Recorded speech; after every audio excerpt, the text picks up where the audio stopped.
Assalamualaikum warahmatullahi wabarakatuh. Alhamdulillah wassalatu wassalamu ala sayyidina Muhammadin wa ala alihi wa sahbihi wa man tabi'ahum bi ihsanin ila yaumiddin. Pada kesempatan kali ini saya diberikan waktu untuk memaparkan makalah yang saya buat sebagai tugas dari mata kuliah Politik Pendidikan Agama Islam. Review buku yang saya review adalah tentang pengembangan lembaga pendidikan madrasah. Jadi dulu madrasah itu dikenal sebagai bangunan yang kumuh, siswa yang lusuh, tidak bisa lanjut sekolah, ataupun hanya mengenal agama saja, kaku dan radikal dan sebagainya.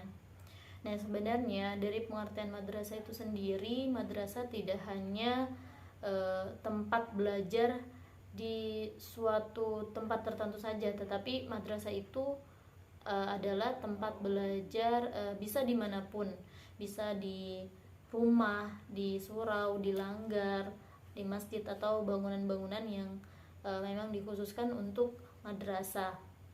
Nah, secara terminologis, madrasah itu berarti lembaga pendidikan yang mempunyai porsi lebih terhadap mata pelajaran agama, khususnya agama Islam. Kecuali madrasah yang hanya mengajarkan ilmu-ilmu agama, tidak cukup disebut madrasah, tetapi ditambahkan menjadi madrasah diniyah. Nah, jadi di sini madrasah itu sebenarnya sama seperti sekolah formal biasa, sekolah umum biasa, tetapi memang madrasah memiliki keistimewaan lainnya. Jadi kalau dikatakan lulusan madrasah itu hanya akan menjadi ustadz atau penceramah, atau orang tua yang menginginkan anaknya untuk sekolah, untuk menjadi dokter, untuk menjadi pilot, dan lain sebagainya, itu tidak mau memasukkan anaknya di madrasah, tetapi masukkan anaknya pada sekolah-sekolah umum yang favorit.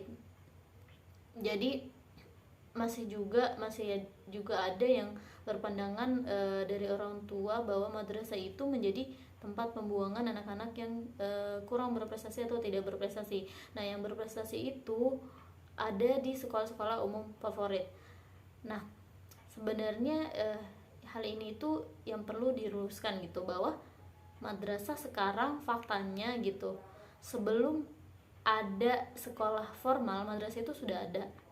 Jauh sebelum ada sekolah pendidikan formal itu, madrasah sudah jadi model pendidikan yang berabad-abad.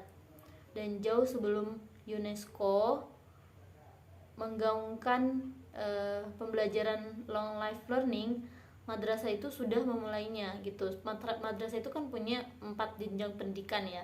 Raudatul Atfal, madrasah ibtidaiyah atau sekolah dasar, madrasah di jenjang SMP ada madrasah sanawiyah, dan di jenjang SMA ada madrasah aliyah.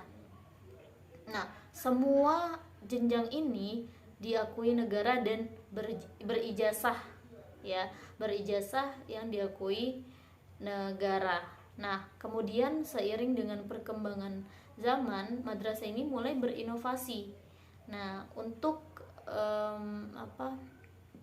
meningkatkan mutu pendidikan di lembaga madrasah terus berinovasi. Nah, berinovasi untuk menjawab semua kebutuhan masyarakat gitu. Misalnya diklasifikasikan madrasah agama untuk untuk mencetak ya, untuk mengatasi kelangkaan ulama. Kemudian madrasah insan cendekia itu untuk mencetak para ahli sains, dan madrasah vokasional untuk menjawab tantangan dunia industri, dunia perbankan, dan dunia perbisnisan. Nah, singkatnya madrasah itu adalah sekolah formal dengan berbagai keistimewaannya, bukan hanya melatih skill, tetapi juga mencetak pribadi yang santun dan menghargai keragaman. keragaman. Nah, kemudian negara juga mendukung madrasah dengan merevitalisasi 76 madrasah. Bangunan itu diperbaiki, sumber daya dilatih, pengelolaan ditingkatkan menjadi lembaga yang pendidikan yang membawa perubahan.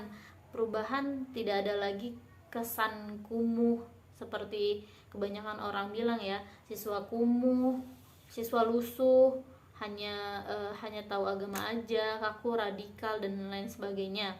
Tapi madrasah ini akan jadi lembaga pendidikan yang berwibawa, meneruskan tradisi yang berabad-abad, kemudian melahirkan pemimpin yang paripurna. Seperti itu.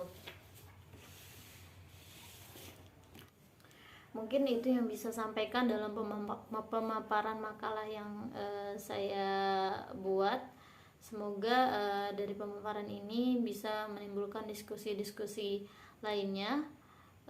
Terima kasih. Wassalamualaikum warahmatullahi wabarakatuh.